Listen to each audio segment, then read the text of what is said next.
So why should you get an X-Pro 1? And why have I got an X-Pro 1? Why do I use the X-Pro 1 more than I use this bad boy, my Nikon D600, and the D700s I had before that? Why has this taken over?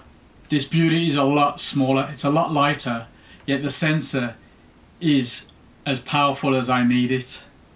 It's a little bit slower than the DSLR, to be fair, that's still where we're going with that, but it does the job for me.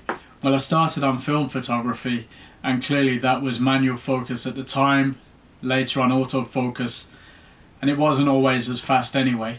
So it's not like going backwards, but it's like slowing down and calming down and getting the image right first time. It does have a nice big screen on the back, which is very capable. Startup time is decent. I haven't lost anything using it on a wedding.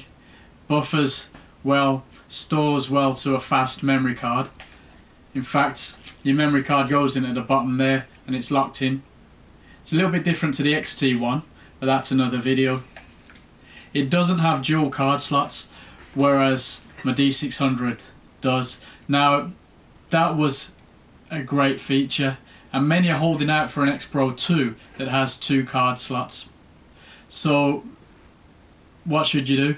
Well, we survived without them before. There's a lot of good recovery software online, and so far so good. The only problem I've had with the 1 card slot camera, I managed to get back with recovery software, so that wasn't a problem, but I know for some that would clinch the deal. However, I do love this camera. It looks great. I only have relatively small hands, but you can get a grip if you need something a bit fatter than that. It's a bit of a square, it's a bit of a block, but that's good. It's a nice profile. It's very discreet in fact, but it's built very well. It's solid. And this is the 18mm lens I have on it.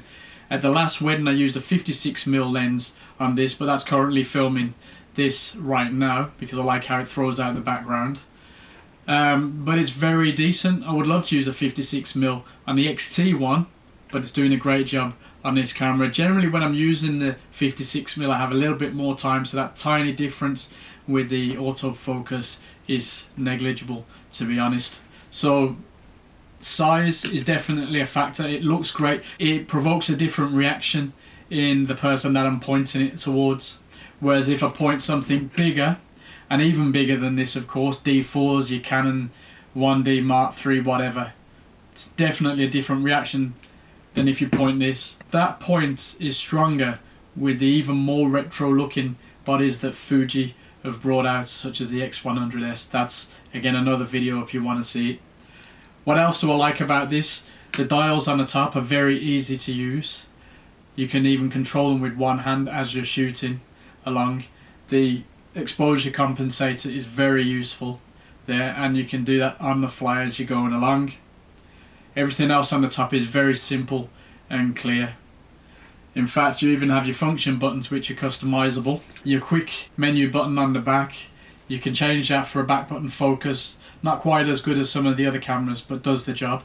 You can lock in the focus, then lock it with that, and then you're away. You can also use all the focus points that you're ever going to want right across the screen, or I should say the sensor, but you'll see them across the screen when you pop that up. Whereas with the D600 it has a lot less options. And the D700 was better for that. I think this has 39 points. Anyway, it doesn't go to the extreme corners as I would like, so I have to focus and just reframe a little bit when I use this camera. Not a problem, this is an amazing camera, don't get me wrong at all. But after a long day, this camera trumps for pure energy saving, which means I can put it into being creative. I've still got the energy to go. I haven't been holding really heavy cameras all day. And to be honest, that does make a difference after an 8-10 hour wedding. Many will say it doesn't, but be honest with yourself, it does. It's nice to just take something light. So I used to have a 7200 on a full frame, and I love to go down to an 85 by the time I got to reception, for example, and that just felt like a relief. It gave me an extra push to go with the energy that I needed. I did it with the 7200, that was an amazing lens, but just that extra bit of energy. We're not getting younger, so you know. What else can I say about the X-Pro 1? let's say the price is fantastic. Now there's flash systems coming out slowly that will take up the reins that Nikon had over Fuji in that regards. It looks great, functions are easy to use, price is obviously a lot cheaper. It's not a DSLR, it's not the Nikon full frame, it's not your Canon full frame. The video capabilities aren't fantastic, but for me that's a minor issue and barely even an issue. I just use it for stuff like this, and well, I'm not particularly professional at making these videos. We're getting there. Still watching your tips online.